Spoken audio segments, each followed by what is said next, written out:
I come to the last section, which is more on L&D efforts, which is close to my heart in terms of what is it that organizations should need to do or look at from a learning and development perspective. Train your line managers to handle diverse teams. It's very difficult to handle diverse teams. Build financial acumen and business acumen in women leaders. Train your people in terms of dealing with diverse set of people. How do you work with women workforce? How do you really give them a holding hand? How do you really give them a platform to really come up and showcase their strengths? I think managers today need certain inputs in terms of dealing with their teams.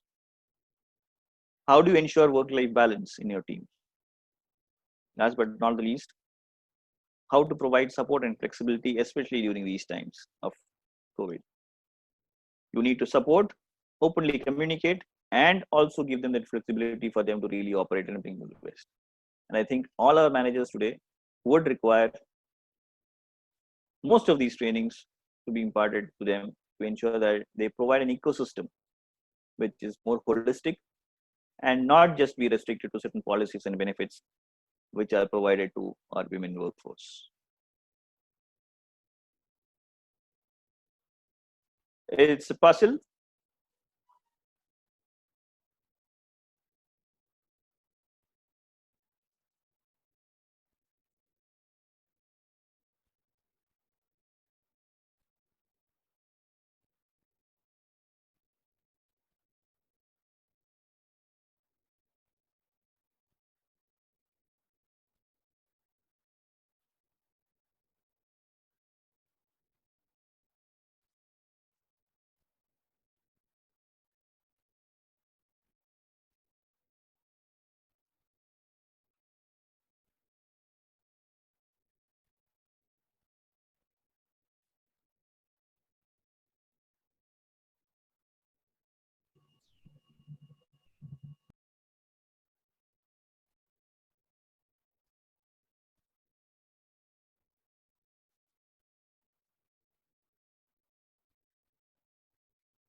I think that's really bringing us close to the end of the session. And I'm happy to take any questions if you have.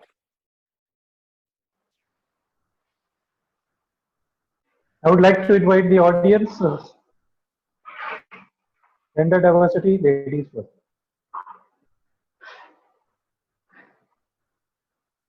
Audience can comment their points.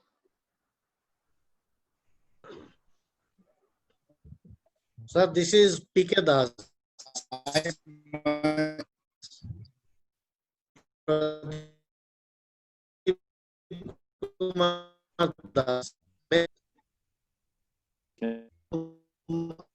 Extremely interesting. The gender idea, it is in a very subconscious stage with everybody. And also, as we have got it first example. So my point is, it is within the culture. That is, it is rooted in our upbringing. From the very beginning, from our childhood, there is always a discrimination between boy and girl. That discrimination, that goes till that period, even when we are matured, we are not even able to get rid of this type of discrimination. What do you think about that? Absolutely, I fully resonate with you, Mr. Pradeep. And I think, and that's the reason why I said, look, there is no point in changing people, right? Because people have been brought up through a specific culture, specific set of beliefs. Only if organizations bring in a cultural change from a policy perspective, from an inclusion perspective, will it really invite people to really think differently. And as we grow older and with our experience, if you, and everything comes to, if you have had women colleagues that you really have everything on board. If you have never been experienced that kind of an atmosphere, or have never been in that kind of an environment, you will never even realize what's the real benefit. And you will really go back to your unconscious bias of saying, look, there is a difference. A boy cannot be a girl and a girl cannot be a boy. And I think, but millennials today are really changing that scope. And to a large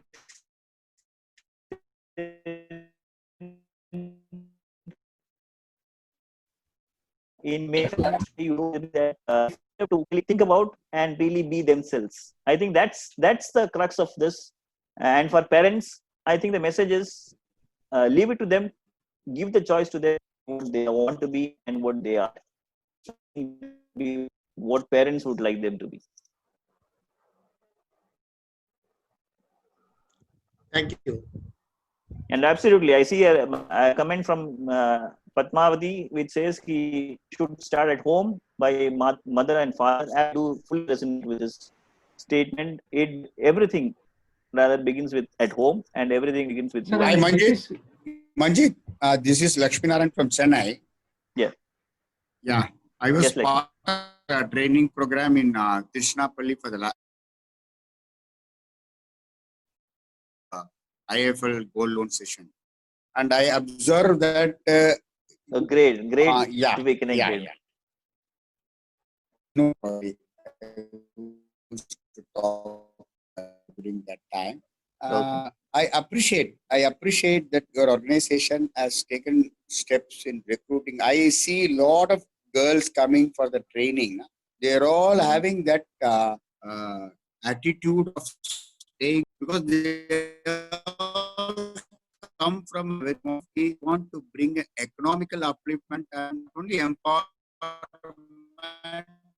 also economic upliftment to stay connected, because what now when they are economically wanted to bring, they will stay to the organization. That is a correct. I think fantastic thing you have done. More than 60% of the trainees I observed, they're all female. In around 25, 30 people, around 15 people were there. It's a good change over. But I feel that we are in a transition state. It will take one more, like what you said, millennials. I think next to 20, 30 years, it may take that adaptation to say that how a woman can be inducted into that. Because some big institutions, like you say, Infosys and TCS, their HR level, their observations also like that. it is a pyramid like truncation for a woman. What happened? Na? Most of 35, 40 years of age, when they come into the manager level, they try to opt out. Either they will be not taking a further promotion, or they wanted to come out because they want to support the family. That's the reason why you see in the state of the director around 14 people, none of them will be a woman. You can find out most of the organizations. So that attitude get changed. It will take some more time, because as somebody said now, PK Das was telling, it is in upbringing, but it will take some more time. By actually what you said, one more point, experience. That suppose I work with women colleagues, I know that their contribution will be very good. In fact, they want to outsmart us. So their work, if you see, they want to ensure that I work better than Lakshmi. That was a culture they bring in. That is why they can shine. But what happened after manager or senior manager or chief manager, they come out because they have family. They don't stick on to a promotional aspect. Out of 100 people, 1 or 2 people may come out. So your gender diversity is opening space, but the only thing is that it should be implemented in letter and spirit. Thanks that you have started that. I think your organization, I feel that it is happening. It is happening. I have seen last year. That's why I said. Thanks a lot. Good. Thank you, Lakshmi. In fact, one interesting thing that we saw in IIFL is typically, for others who doesn't know about IIFL, we are an NBFC, and our major business is gold loans. So we have branches across the country, close to around 2,000 odd branches, which are predominantly in the gold loan business. That is loan against gold jewelry.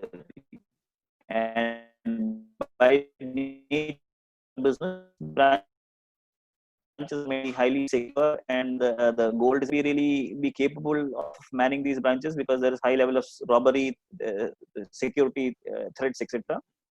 But of all the robberies and threats that have happened, one big realization is, while men have always tried to overpower the robbers or try and prove their masculinity, women have actually brought in that presence of mind to really tackle the situation without ensuring that there is no harm to anybody.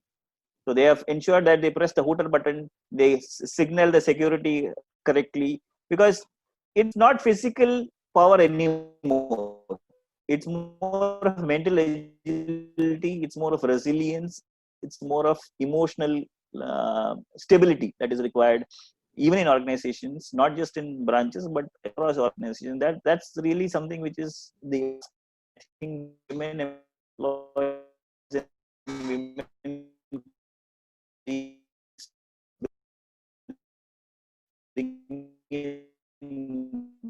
that a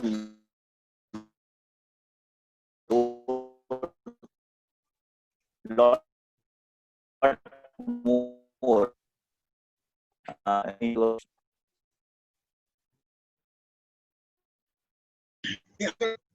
from the going from the one side the story told the equality or the diversity should happen between the gender